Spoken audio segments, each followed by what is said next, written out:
کہ آقا حسین علیہ الصلوۃ والسلام اگر حق بجانب ہیں اور تنہا بھی ہیں تو کوئی مسئلہ نہیں. آج بھی دنیا میں اگر ہم حق پر ہیں اور اس حق پر ہونے کی بنا پر اگر کسی کو اذیت دی جاتی ہے، مولا حسین کی تنہائی کے صدقے میں خداوند عالم اس کی تنہائی کو دور کرنے کا خود بخود ذریعہ بناتا ہے. صبح عاشور اس انداز سے، اس دعا کے ذریعے سے مولا نے کی ہے، جس میں بھی ہمیں ایسے عالم میں، اتنے غمناک عالم میں بھی آقا حسین نے ہمارے لیے ہدایت کا چراغ بن کر ایک مرتبہ ہمارے ضمیروں کو روشن کر دیا ہے. جی بالکل ٹھیک کہا آپ نے. سوچا تھا کہ اکثر یہی ہوتا ہے نا کہ جب زندگی میں ہمیں لگتا ہے کہ ہم صحیح ہیں لیکن ہمارے اپنوں نے اگر ہمیں اکیلا چھوڑ دیا ہو تو ہم اکثر پروردگار عالم سے شکوے شکایت کرنے لگتے ہیں. ہم ڈپریشن میں جانے کی باتیں کرتے ہیں یا ہمیں لگتا ہے ہمارا اپنا کوئی نہیں. یہاں امام حسین علیہ السلام ہے، امام ہے، دعائے عرفہ کے جملے ہیں کہ مولا حسین کے، جس نے تجھے پایا اس نے کسے کھویا اور جس نے تجھے کھویا اس نے کیا پایا. تو یقیناً یہ جملہ ہم سب ہمارے لیے میسج ہے، ایک بہت بڑا پیغام ہے. اور آج عاشور کا دن، اس دن بھی امام حسین علیہ السلام ہمیں پیغام دے رہے ہیں کہ پہلی بات تو اپنے آپ کو اکیلا نہ سمجھے. آپ کے ساتھ اگر کچھ ہو بھی رہا ہے تو پروردگار عالم اسے دیکھ رہا ہے، اور دنیا کے آگے ہاتھ پھیلانے سے اچھا پروردگار عالم سے فریاد کریں. اب اس دعا کے بعد جس طرح وقت گزرتا گیا، ٹائم جاتا گیا اور ظہر کا وقت قریب آ گیا، اس وقت تک وہ کون سے مصائب و تکلیف تھے جو امام حسین علیہ السلام نے اور آپ کے لشکر نے برداشت کیے؟ مصائب کی انتہا اس دن ہے، اور وقت جیسے جیسے بیت رہا ہے تکلیفوں میں اضافہ ہی ہونا ہے. روز عاشورہ کا وہ منظر کہ امام نے صبح کے وقت خطبہ دیا، حجت تمام کی ہے، اور اس خطبے میں بھی امام ان لوگوں کو ایک مرتبہ پھر سے متوجہ کرنا چاہتے ہیں کہ یہ لوگ گمراہی سے نکل آئیں. امام ہر لمحہ یہی کوشش کرتے رہے کہ کسی طرح ان لوگوں کو اس گمراہی سے نکال کر ان لوگوں کو نیکیوں کی طرف، خدا کی طرف، دین کی طرف، اسلام کی طرف لے آئیں. امام نے ہر مرتبہ یہ کوشش کی ہے، یہاں تک کہ روز عاشورہ جو کہ مصائب کی انتہا تھی، امام نے خطبہ دیا، حجت تمام کی، نماز ظہر کا وقت ہوا، اس وقت نماز قائم کی. ایسے عالم میں جو ہم نے پچھلے ایپیسوڈ میں نماز کے حوالے سے بات کی تھی، آج ہم دیکھ رہے ہیں یہاں پر کہ ایسا عالم ہے کہ 3 دن کی بھوک اور پیاس ہے، اور اس طرح سے دشمن کا نرغہ ہے، گھیرے میں دشمن لیے ہوئے ہیں. اس عالم میں کہ جان کو بچانے کا کوئی راستہ نہیں ہے، اور کربلا والے وہاں پر اپنے آپ کو آمادہ کر چکے ہیں شہادت کے لیے. ایسے عالم میں بھی اگر جب نماز کا وقت ہوتا ہے، اس وقت مولا نے مرتبہ نماز پڑھانا شروع کی، اور اصحاب کی تمنا بھی ہے کہ مولا کے اقتداء میں نماز پڑھائیں. تاریخ میں ملتا ہے، روایت میں ذکر کیا گیا ہے کہ جب امام حسین علیہ السلام نے نماز پڑھانا شروع کیا، ہم آج بھی اس دنیا میں دیکھیں کہ اگر کوئی انسان جب نماز پڑھتا ہے، کہیں پر بھی نماز پڑھ رہا ہو، اگر کوئی غیر مذہب کا بھی انسان ہے تو وہ بھی احترام کرتا ہے، وہ بھی عزت کرتا ہے. اگر وہ گزرنے والا ہوتا ہے، بھلے ایک غیر مسلم کیوں نہ ہو، لیکن ہمارے ہندوستان ملک کی خوبصورتی بھی ہے کہ یہاں پر بھائی چارہ اس قدر ہے کہ اگر انسان کسی دوسرے کے مذہب کا کوئی اس طرح کا پروگرام یا فنکشن یا اس کی عبادتوں کو دیکھتا ہے تو اس کا احترام کرتا ہے. مسلمان غیر مسلم کی عبادتوں کا احترام کرتے ہیں، غیر مسلم مسلمانوں کی عبادتوں کو. یہ بارہا ہم نے اپنے اس ملک میں بھی دیکھا کہ مسلمان انسان نماز اگر پڑھ رہا ہے اور غیر مسلم ہے تو وہ رک جاتا ہے کہ نہیں، وہ خدا کا اپنے سجدہ کر رہا ہے، جی مکمل ہو جائے تو ابھی ہمیں وہاں سے نہیں گزرنا ہے، اسے پریشان نہیں کرنا ہے. یعنی ایک احترام غیروں کی نگاہ میں بھی ہے کہ یہ اپنے رب کو یاد کر رہا ہے. وہاں پر جو اپنے آپ کو مسلمان کربلا میں خود کو کہہ رہے تھے، ان لوگوں نے اس موقع کا فائدہ اٹھایا، اور جب دیکھا ہے کہ امام حسین علیہ السلام نماز میں ہیں، ان لوگوں نے تیر برسانے شروع کیے. اور روایت میں ملتا ہے کہ جناب سعید ان تیروں کو، زہیرقین اور جناب سعید ان تیروں کو روکنے کی کوشش کرتے رہے، حتیٰ کہ جناب سعید نے بہت تیر کھائے ہیں، امام تک وہ تیر پہنچنے نہیں دینا چاہتے ہیں، اور نماز کے عالم میں جناب سعید کھڑے ہو گئے اور اس وقت ان تیروں کا وار خود پر لیتے رہے. نیزے وہاں سے برسائے گئے، تیر پھینکے گئے، حتیٰ کہ جب نماز مکمل ہوئی، جناب سعید جو ہیں انہوں نے جام شہادت نوش فرمایا، وہ شہید ہو چکے تھے. مورخین لکھتے ہیں کہ نیزے اور تلوار کے زخم کے علاوہ 13 تیر سعید کے سینے پر لگے ہوئے تھے، یعنی اپنے سینے پر وہ تیر کو روک رہے تھے کہ میرے مولا، میرے آقا، میرے امام تک یہ تیر نہ پہنچنے پائیں. اور اس عالم میں اس نماز کو مکمل کیا ہے امام نے، یہاں تک کہ پھر امام وقت جیسے جیسے بیتتا رہا، کبھی اصحاب کے جنازے، کبھی انصار کے جنازے، بھائی کا جنازہ، بھتیجے کی میت، بھانجے کی لاش اٹھا کر لائے ہیں. ہر ایک قربانی امام دیتے جا رہے ہیں. حد یہ ہو گئی کہ جو صغیر سن تھا، جو 6 ماہ کا بچہ، 6 ماہ علی اصغر علیہ الصلوۃ والسلام، جس بچے نے ابھی بولنا بھی سیکھا نہیں تھا، اس بچے کو بھی ایک باپ کے ہاتھوں میں اس طرح سے شہید کر دیا گیا، جسے آج بھی غیر مسلم افراد اس روایت کو سن کر کے تڑپ اٹھتے ہیں۔ امام حسین علیہ الصلوۃ والسلام نے تمام قربانیاں خدا کی بارگاہ میں لیکن پیش کر دیں، اور اس عالم میں بھی خدا کا شکر ادا کیا ہے۔ ہم بہت بے قراری سے اس بات کو دیکھتے ہیں کہ واقعاً کہ جہاں پر انسان کے لیے صبر کرنا مشکل ہے، وہاں پر مولا نے شکر کر کے دکھا دیا ہے کہ خدا کی رضا کے لیے اگر ان تمام مصائب کو حسین کو برداشت کرنا پڑے تو وہ برداشت کرتا ہوا خدا کی خوشنودی کو حاصل کرے گا اور شکر کرتا ہوا ہی نظر آئے گا۔ جی سسٹر، جس طرح ہم دیکھ رہے ہیں کہ روز عاشور ایک کے بعد ایک لاشیں، ایک کے بعد ایک میت امام حسین علیہ السلام کے خیمے میں آ رہی ہیں، دیکھتے ہی دیکھتے تمام انصار و اصحاب شہید ہو گئے۔ آپ نے اپنے بیٹوں کے لاشیں، حتیٰ کہ آپ نے حضرت عباس علیہ السلام تک کا بھی لاشا اٹھا لیا۔ اب یہ تمام چیزیں ہونے کے بعد بھی، اتنی ساری قربانیاں، شہادتوں کو برداشت کرنے کے بعد، امام حسین علیہ السلام نے حجت کس طرح تمام کی ہوگی؟ آخری وقت امام حسین علیہ السلام کا کہ جب اب اصحاب و انصار میں سے کوئی باقی نہ رہا، 30,000 کا لشکر امام کے مقابلے میں بھیجا گیا۔ جو انسان لاشوں پر لاشیں اتنے اٹھا چکا ہو، جس نے یہ جملہ کہا ہو کہ میری کمر جھک گئی، جس کی آنکھوں کا نور جاتا رہا ہو، لیکن وہ شخص ایسے عالم میں بھی جب دل ٹوٹا ہوا ہے، جسم کی قوت جاتی رہی ہے اور وقت سے پہلے ضعیفی آن پڑی ہے، ایسے عالم میں بھی مولا حسین علیہ الصلوۃ والسلام نے حجت تمام کی ہے۔ لیکن ادھر سے لشکر یزید نے اپنی بے وفائی کا پوری طرح سے اظہار کر دیا۔ مولا کے مقابلے میں 30,000 کا لشکر تیار کیا گیا۔ امام نے اپنے خطبے میں اپنا تعارف بھی کرایا، اپنے گھرانے کا تعارف کرایا کہ آخری مرتبہ پھر سے انہیں یاد دلا دوں کہ میں کس گھرانے سے تعلق رکھتا ہوں، میرے والدین کون ہیں، لیکن اور پھر ان یزیدیوں کی مذمت بھی کی، لیکن ان تمام باتوں کا ان کے دلوں پر اثر نہیں ہوا، کیونکہ وہ ایک بہت بڑا ریزن، بہت بڑی وجہ کہ ان کے جو شکم تھے حرام سے پر ہو چکے تھے، جس کی وجہ سے حق کو پہچاننے کی صلاحیت ختم ہو چکی تھی۔ کسی بھی بات کا ان لوگوں پر اثر نہیں ہوا۔ امام تنہا امام کو سمجھ کر ان لوگوں نے پوری طرح سے ارادہ بنا لیا ہے کہ اب ان کا کوئی اپنا باقی نہیں بچا، لہٰذا چاروں طرف سے امام پر ٹوٹ پڑو۔ یہاں پر ایک بات جو ہے قابل غور ہے کہ مولا حسین تنہا ضرور ہو گئے تھے لیکن مجبور نہیں۔ کبھی بھی یہ خیال کسی غیر کے دل میں یا کوئی نیا سننے والا ہو، کیونکہ الحمدللہ شیعان حیدر کرار کا اس بات پر محکم عقیدہ ہے کہ مولا حسین اگر چاہتے کربلا کی بساط پلٹ سکتے تھے، اکیلے ہی کافی تھے یقیناً، اور وہ شجاعت، وہ دلیری آقا حسین علیہ الصلوۃ والسلام کے بازوؤں میں تھی۔ آپ کہ ایک حکم کا ہی انتظار تھا کہ یہ تمام معاملات کہ اللہ نے جہاں پر یہ انتظام کیا ہے کہ فرشتے ملائکہ آپ کے لیے موجود تھے کہ اگر آپ ایک حکم دے دیں تو وہ آپ کی طرف سے جنگ کرنے کے لیے آمادہ ہوں، تو مولا حسین علیہ الصلوۃ والسلام مجبور نہیں تھے، بلکہ آپ یہاں پر بس پروردگار عالم کی رضا کے لیے، امتحان کے لیے آمادہ تھے، اور تنہا بھلے تھے لیکن مجبور نہیں۔ یہاں پر میں ایک واقعے کا ذکر کرنا چاہوں گی کہ امام کی مدد کے لیے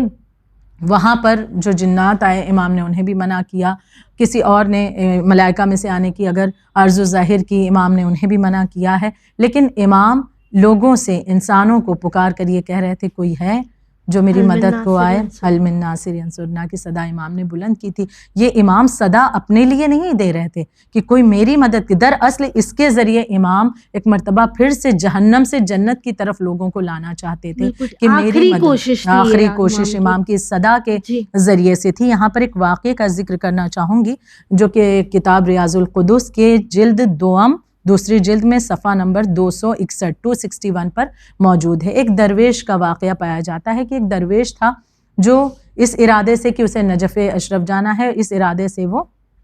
چلا ہے، اور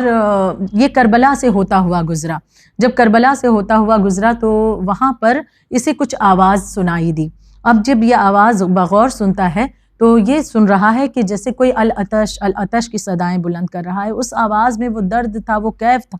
کہ یہ شخص ایک مرتبہ رک گیا، یہ درویش ایک مرتبہ رک گیا اور رک کر کے سوچنے لگا کہ یہ کون سا درد مند ہے کہ جس کی صدا میں اتنا زیادہ اثر ہے۔ اس نے کہا کہ کچھ بھی ہو جائے، یہ العطش کی صدا بلند کر رہا ہے، بہت پیاسا ہے۔ میں بھلے پیاسا رہ جاؤں لیکن اسے میں سیراب کروں گا۔ اس نے اپنا کشکول لیا، درویش ہے، کشکول اس کے پاس موجود ہے،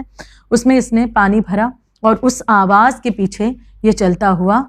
پہنچا اور یہ مقتل تک آ گیا۔ اب یہ اللہ کا ہی ایک انتظام تھا کہ یہ وہاں تک پہنچ سکا۔ اب اس کے لیے ایک مرتبہ کچھ پردے خداوند عالم کی جانب سے ہٹائے گئے۔ یہ دیکھتا ہے کہ وہاں پر ایک شخص ہے، لاشیں بکھرے ہوئے پڑے ہیں اور جو لاشیں پڑے ہوئے ہیں وہ خون میں غلطہ ہیں اور ان کے درمیان ایک شخص کھڑا ہوا ہے جو خون میں ڈوبا ہوا ہے۔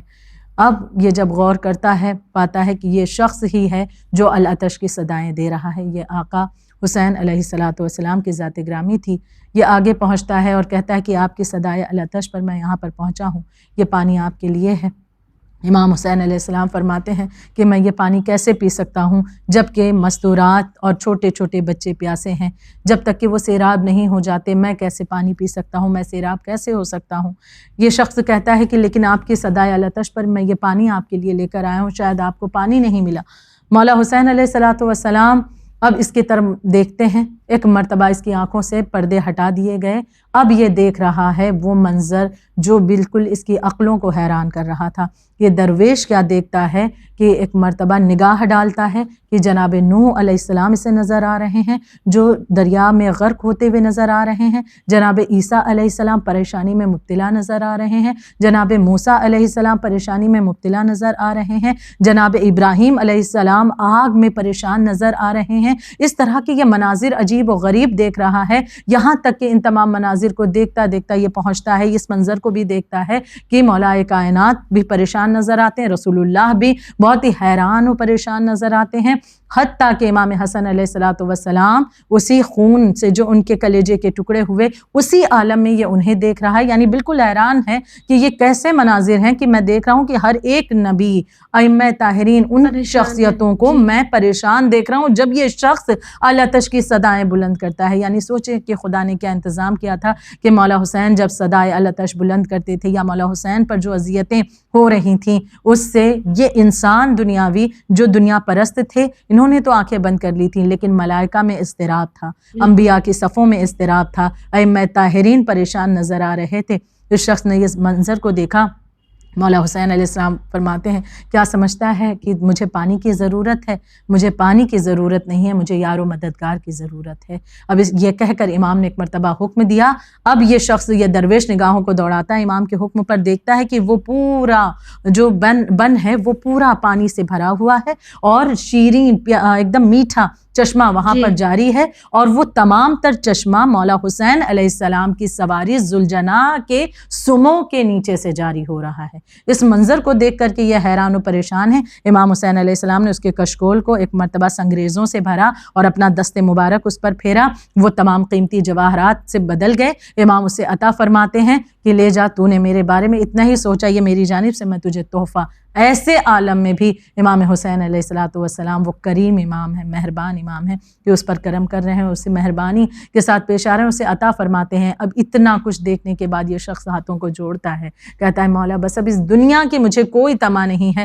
میں آپ کی آواز پر یہاں پہنچا تھا، اب آپ مجھے اجازت دیجئے کہ میں تہ تیغ اپنی گردن کو رکھ دوں اور آپ کی بارگاہ میں، آپ کی محبت میں سرخرو ہو جاؤں خدا کی بارگاہ میں۔ اور یہ پھر شخص اپنی گردن کو تہ تیغ رکھتا ہے۔ یعنی یہاں پر امام نے اس واقعے کے ذریعے دیکھیں ہمیں پیغام بھی مل گیا کہ امام کو وہاں پر یار و مددگار کی اس لیے ضرورت تھی تاکہ اس یار و مددگار کو بھی امام اپنے ساتھ جنت میں لے جا سکیں اور دنیا کی ان تمام برائیوں سے، غفلتوں سے، جہنم سے اسے محفوظ کر سکیں۔ جی بالکل ٹھیک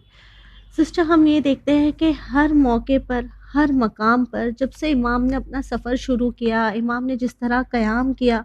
ان تمام سختیوں کو برداشت کیا، اپنے انصار و اصحاب کو شہید ہوتے ہوئے دیکھا، ہر مقام پر ہر لمحے میں امام حسین علیہ السلام چراغ ہدایت بن کر سامنے آئے ہیں۔ ہمارے اس پروگرام کے اس آخری سوال میں ہم آپ سے یہی جاننا چاہیں گے کہ ہمارے ویورز کو ان تمام واقعات کے ذریعے کیا پیغام ملتا ہے اور کس طرح امام حسین علیہ السلام ہی وہ چراغ ہدایت ہے جو ہماری زندگی کو ایک بار پھر ہدایت سے بھر سکتے ہیں، ہماری زندگی کو اندھیروں سے نکال سکتے ہیں۔ بے شک بہت سے پیغامات ہیں۔ اس سے پہلے یہ جملہ کہنا چاہوں گی کہ رسالت مآب صلی اللہ علیہ وآلہ وسلم نے ارشاد فرمایا تھا کہ حسین، مولا حسین علیہ الصلوۃ والسلام چراغ ہدایت ہیں اور نجات کی کشتی ہیں. اور یہ واقعہ جیسے کہ ہم نے پہلے ہی ایپیسوڈ میں اس کے متعلق بات کی تھی کہ شاید یہ حدیث امام کی رسول اللہ کی زندگی تک لوگوں کو اتنی سمجھ نہیں آئی، لیکن بعد کربلا اس کی بالکل وضاحت ہو چکی تھی، کیونکہ کربلا کے یہ 10 دن امام حسین علیہ الصلوۃ والسلام نے وہ پیغام نشر کیا. یوں تو ہم دیکھیں تو مولا حسین کی ذات گرامی میں اگر خدا نہ کرے، علماء بھی بیان فرماتے ہیں کہ اگر یہ 10 دن بھی نہ ہوتے، کربلا نہ بھی ہوتی، تب بھی مولا حسین علیہ الصلوۃ والسلام کی ذات گرامی اتنی کمپلیٹ تھی اور اس میں دیگر ائمہ کی مانند بہت سے پیغامات موجود تھے. لیکن یہ قربانی کی وجہ سے اور زیادہ امام کا پیغام زمانے کے سامنے اور زیادہ عام ہوا اور بآسانی لوگوں تک پہنچ سکا. لیکن اس کے لیے امام کی یہ قربانی کہ امام نے اپنے وجود کو پیش کر کے خدا کی بارگاہ ہمیں اور لوگوں کے لیے ہدایت کی راہ کو آسان کر دیا. ایک روشن چراغ بن کر کے ہدایت کے راستے پر آپ نظر آتے ہیں کہ جس کے ذریعے سے ہمیں ہدایت کا راستہ صاف نظر آتا ہے. اب اگر ہم تصور کریں خواہر کہ مولا حسین علیہ السلام اگر یہ قربانی نہ دیتے تو جو یزید نے منشا بنایا تھا، جو اس کا ارادہ تھا کہ وہ حلال خدا کو حرام اور حرام خدا کو حلال کرنا چاہتا تھا، وہ چیزیں ہو جاتی. آج زناکاری اسلام کا ایک حصہ ہوتی، آج جو ہے شراب جوا خوری اسلام کا ایک حصہ بن چکی ہوتی، اسلام ہی نہ ہوتا بلکہ شاید اسے کچھ اور نام دے کر کے ان تمام گمراہیوں کو، ان تمام برائیوں کو، بے دینی کو جو ہے زمانے کے سامنے پیش کر دیا جاتا. لیکن یہ مولا حسین کی ذات گرامی تھی کہ جنہوں نے لوگوں کی ہدایت کے لیے ایک چراغ بن کے خود کو، اپنے آپ کو جلا کر کے اس راہ میں روشنی کی ہے اور لوگوں کو پیغام دیا. یہ پورے 10 دن بھی ہمیں ہر روز ایک نیا پیغام امام کی ذات گرامی سے، ان کے صبر سے، ان کی استقامت سے، ان کے اخلاق سے، ان کے خطبات سے، ان کے الفاظ سے، ان کی محبت کے ذریعے سے ہمیں ملتے ہوئے نظر آتے ہیں. اور یہاں ایک اور بات میں کہنا چاہوں گی کہ امام کی زندگی کے یہ آخری دن تھے، لیکن پیغام اس طرح سے کہ رہتی دنیا تک کے لیے لوگوں کو آخرت کی بہترین زندگی کا تحفہ آپ نے دے دیا ہے. ایک اہم پیغام مولا حسین کی قربانی کے ذریعے سے ہمیں یہ بھی ملتا ہے کہ آقا حسین نے اپنی قربانی کے ذریعے سے سوئے ہوئے ضمیر کو جگانے کی ایک بہترین کوشش کی ہے. کیونکہ جب ہم غور کریں تو جو یزیدی لشکر تھا اس میں بہت سے ایسے افراد بھی تھے کہ جو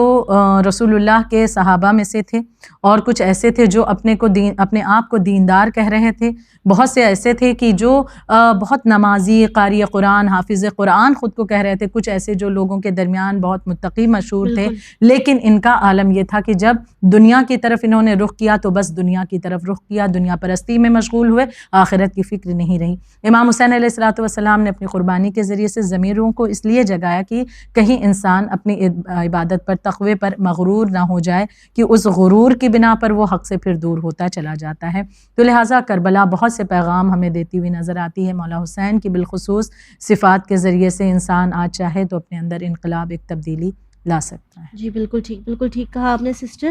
کہ اگر ہم چاہیں تو امام حسین علیہ السلام وہ چراغ ہے جن کے اجالے کے ذریعے ہم اپنے آپ میں انقلاب، ہم اپنے آپ میں تبدیلی لا سکتے ہیں. ویورز اس بات کو یاد رکھیں، اس بات کا خیال کریں کہ کربلا ایک ایسی درسگاہ ہے. امام حسین علیہ السلام نے کربلا میں ہمیں وہ پیغام دیے ہیں جس کے ذریعے ہم دنیا اور آخرت دونوں میں کامیاب ہو سکتے ہیں.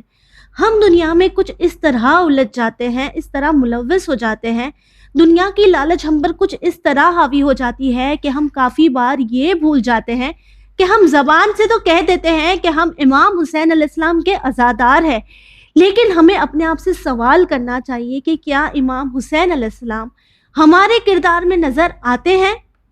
رسول خدا صلی اللہ علیہ وآلہ وسلم نے فرمایا کہ امام حسین علیہ السلام چراغ ہدایت اور کشتی نجات ہے. اگر ہم امام حسین علیہ السلام کے چاہنے والے ہیں، امام حسین علیہ السلام کے ماننے والے ہیں، آپ سے محبت کا دعویٰ کرتے ہیں، آپ کے عزادار ہیں، آپ کی فرش عزا ہمارے گھروں میں بچھاتے ہیں، تو اپنے آپ سے یہ سوال ضرور کریں کہ آپ کے چراغ ہدایت کا اجالا آج ہمارے کردار میں نظر کیوں نہیں آتا؟ اور اگر ہمارے اس پروگرام کے ذریعے آپ کے کردار میں تبدیلی آ جاتی ہے تو پھر یہی ہماری کامیابی ہوگی اور عطا امام حسین علیہ السلام ہوگی. اسی کے ساتھ ہمیں دیجیے اجازت، پر بنے رہیے چینل ون کے ساتھ. پیغام انسانیت. شکریہ.